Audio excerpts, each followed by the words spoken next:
Good morning and welcome to Rose Red Homestead, and do I ever have a surprise for you?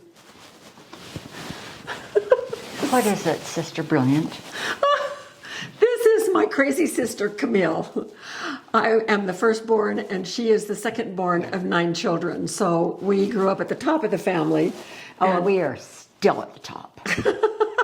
She's a nut. I want to brag about her for just a little bit. Oh. She, first of all, of the 4 sisters, and you've met all 4 of us before, but of the 4 sisters, Camille probably, well, not probably, does have more canning experience and expertise than the rest of us. 3 of us raised 6 children apiece. Camille raised 8 children, and her husband was without a doubt, best gardener in the entire family. Planet, yeah. And so she always had lots and lots of vegetables and fruits to can. And she is here today because we're going to do something special. But Camille is, I'm just so proud of her. She had a lifelong goal to have a college education and was never able to do it until after her husband passed away and she became a widow. And then you spent his insurance money on getting your degree. He told me, he said, now Camille, after I go, he said, I want you to do exactly what you want. And he knew exactly what I would do. And I didn't need his permission. No, you did not. At that point, you didn't. No. So, yeah, it's good. And so she came to my university. And it was so exciting to have her there. Well, you did it online, so you were actually at home doing your degree at home, pretty much. Can I tell you a story about this? Yes. Okay, you're going to like this. So I called her and told her what I was going to do, and she said, I've got the perfect program for you, and so all was good. So I got registered and began my classes, and I had 3 teachers and 3 different classes, and they were wonderful. And in about the second week, one of the teachers didn't just give us 1 chapter a night to do, he gave us 2. And I thought, okay, I can't do that. I am not capable of doing that much homework in one night.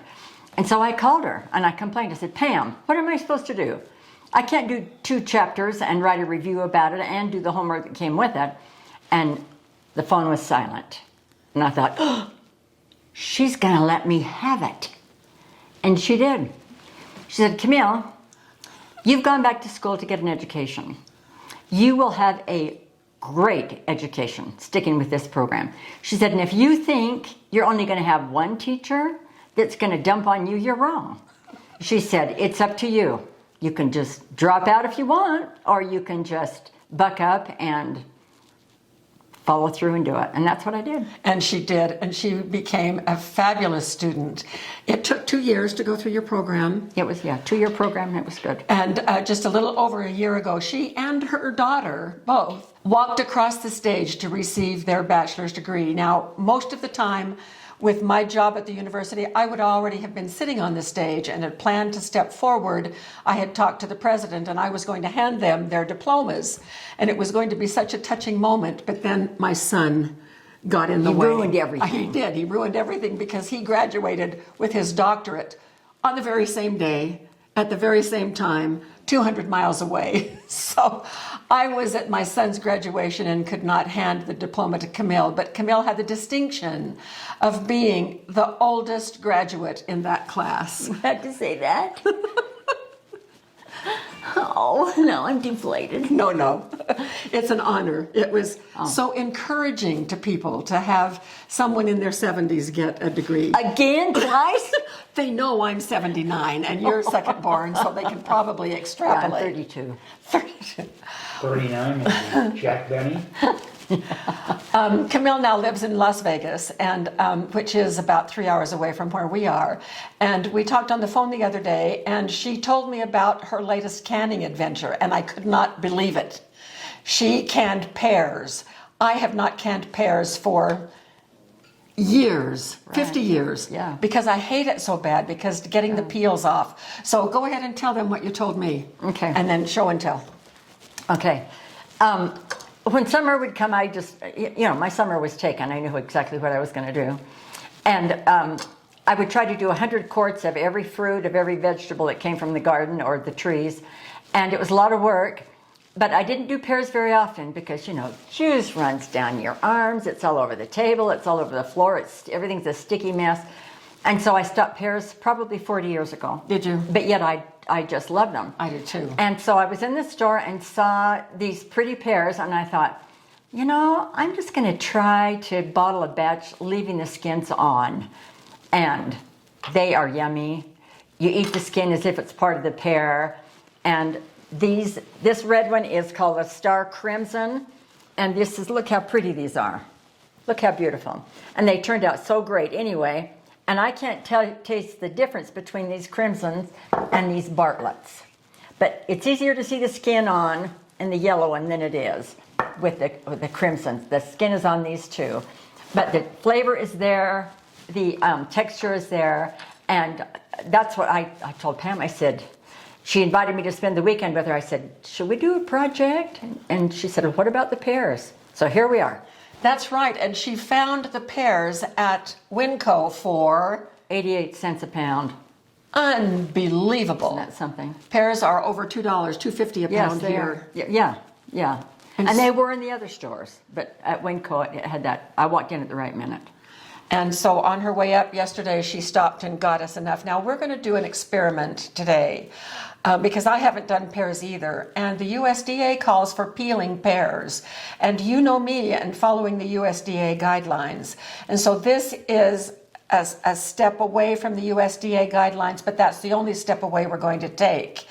And the reason that I'm okay with this is that this is a fruit and botulism is not involved as a threat because of the acidity of the pears. And just to be sure, when we open up these pears and start working with them, I'm going to take the pH to determine that we are below 4.6 and that it is really okay. So this is going to be a new endeavor for me because I have not canned pears forever. Yeah. And then the other thing that we're going to do, because I like to experiment, and I just got this new machine, this turkey roaster. I mentioned in our last video when we made bread in the turkey roaster that several of you had mentioned things that you do with your turkey roaster that I had never even thought of, and one of those was water bath canning. And that just blew my mind. And so I told Jim, I have got to try that. So we're taking it a step beyond water bath. We are going to do steam canning. And I want to show you what's in here. With steam canning, as you remember from our previous videos, you elevate the rack so that there's about 2 inches of water underneath. And the water is not supposed to touch the bottom of the jars. Well, the rack that came with the roaster is too lumpy and bumpy to do canning. So I went to Amazon and I got a 10 by 15 inch rack. I measured very carefully, but I forgot to count that they have corners in this. And so Jim took this rack and a bolt cutter and cut off the corners here all the way around so that it now fits perfectly here, and we have a canning rack. And I've elevated it on these little cups. They're metal cups, so it's about 2 inches above. The water's just barely below. And we're going to go ahead as we get the pears started and start heating up this water. So I'm going to turn it up way high. So we are now ready to get started on processing the pears. This is a bowl of water that has a little bit of citric acid in it to keep the pears from browning. Oh, that's right. We're going to take them from here and put them on the stove. USDA calls for hot pack with pears, not raw pack. And one of the reasons is because of the air that is trapped inside the body of the pear. We need to heat them in boiling syrup, which I have over here. I did a very light syrup. I did 5 cups of water to 1 cup of sugar, and we will boil the pears for 5 minutes. And Jim will come over and watch with a camera, and you will see little air bubbles coming up. We want to get all of the air out so we don't have liquid loss. So I'm going to move these aside, and Camille is going to show us how she processes the pears. Okay.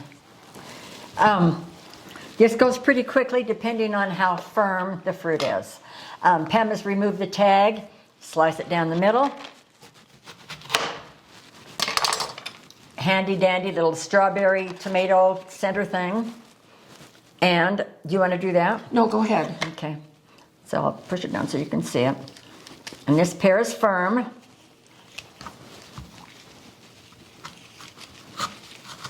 Look how slick that is. Just perfect. And you don't pull out this, Yes.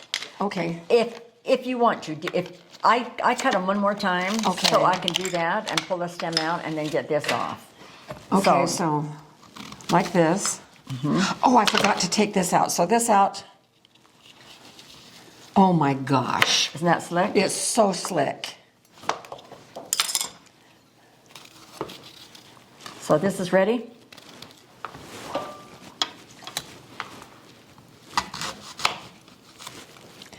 And I told Camille to bring me pears only for about 5 pints because this is an experiment.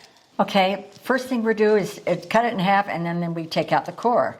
You just twist it around and it's its own circle and it just comes out quickly, and then cut it in half and cut off the ends if necessary. So it's not hard, it's not tricky, pretty easy. Here's one more. See how round that just goes? Just slick as can be. And it's fun. It's just fun to see how. All right, we are ready to go to the next step. I have the pears over there ready to put into the boiling water, but I wanted for us to check the pH of these pears to be sure we're good to go. So Jim's going to come in really close, and I'm just going to rub the litmus paper across the pear.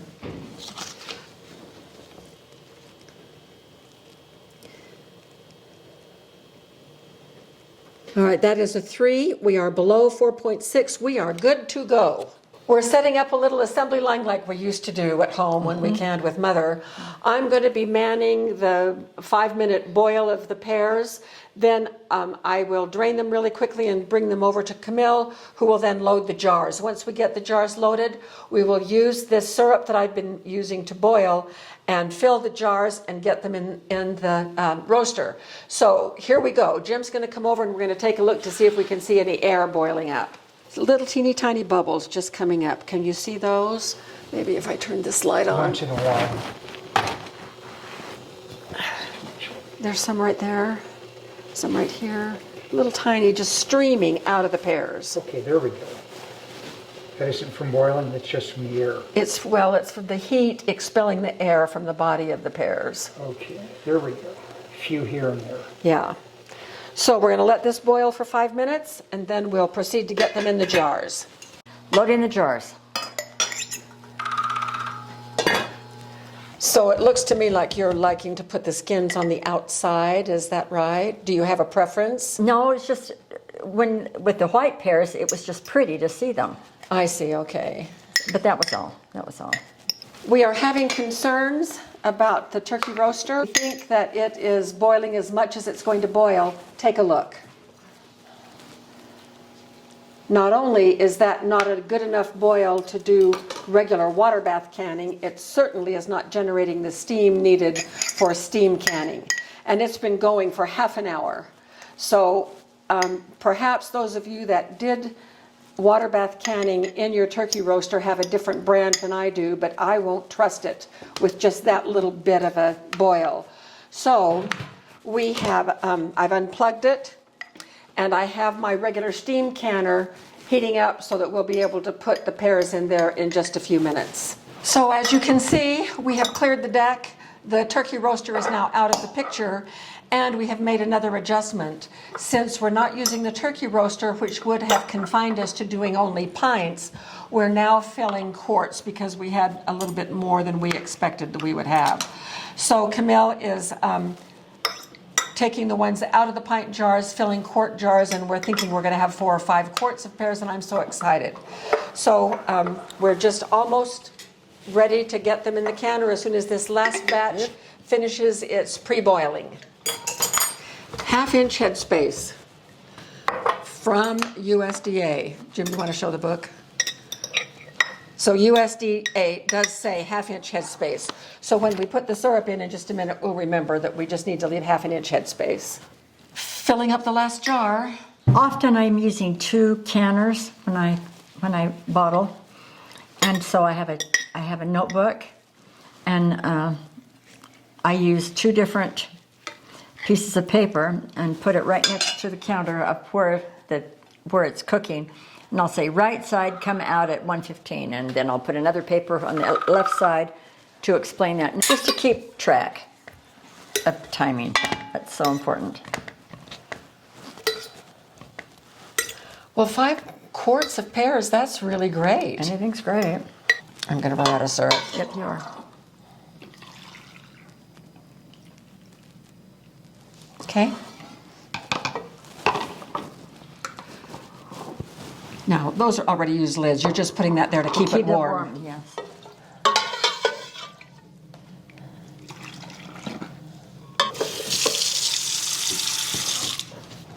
So these are debubbled, Yes. finger tight. These 3. Did you wipe the rims?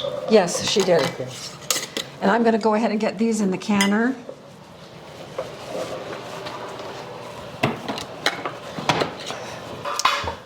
Okay, so we have had quite a few changes as we have progressed today, which is, I think it's very instructional. We tried an experiment with the turkey roaster. It did not work. And with that came a change in the size of the jar, since we're not restricted to just pints. So we're going to be canning, is it 5 quarts in 1 pint? Yes. And it is possible to can different size jars in the same batch, provided you use the processing time for the largest size. And quarts at our elevation need to process for 35 minutes. So we'll go ahead and process these in the steam canner for 35 minutes. We wait before we start the processing until steam is coming out at a really good clip. And I just read something really interesting last night from Penn State on canning pears in a steam canner. And they said that you need to be able to visually see the steam coming out for at least 6 inches, and then it dissipates, but you should be able to visually see about a 6-inch stream of steam coming out, and then you start your time. So I thought that was another good hint for us, with all the other hints that we have given in videos on steam canning. So we will be back when these are ready to come out of the canner. Here's the result. They're all out of the canner. In fact, it's been 5 hours. We've had a nap, we've had some snacks, we've had a good afternoon, and are coming back to finish off the video. So these have cooled down quite a bit. And I like the ones that had the pink syrup. When we ran out of syrup, they weren't so pretty anymore, but they're still just a little bit warm. We are going to taste test this one.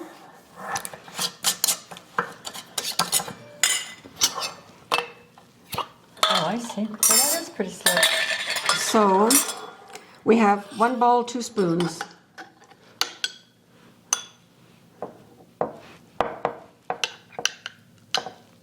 These little star crimsons. Okay. So I can cut right through the skin with my spoon. It's not too bad at all.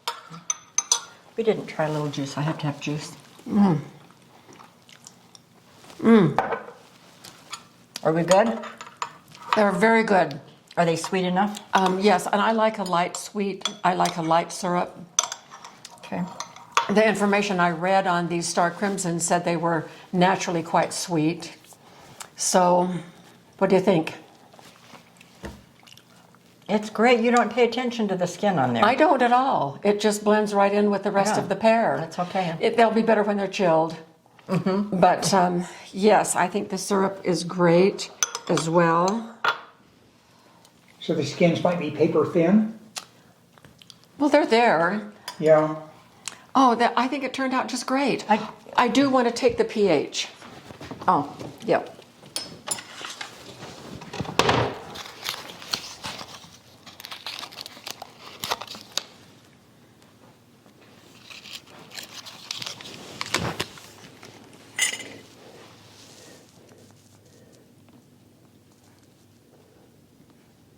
I think it's still 3. Looks like it to me. Between a 3 and a 4. So we're still in the safe zone below 4.6. So these are good to go. I'm very happy. Good. Thank you so much Oh, yeah, for thank you for asking me. teaching me how to do It this. was fun. I never would have, I'm such a straight shooter with you, with the USDA that I never would have done skins on pears. What is the thing about the skin that they recommend not? Well, they don't ever tell you the why on things. And sometimes I can figure out the why and sometimes I can't.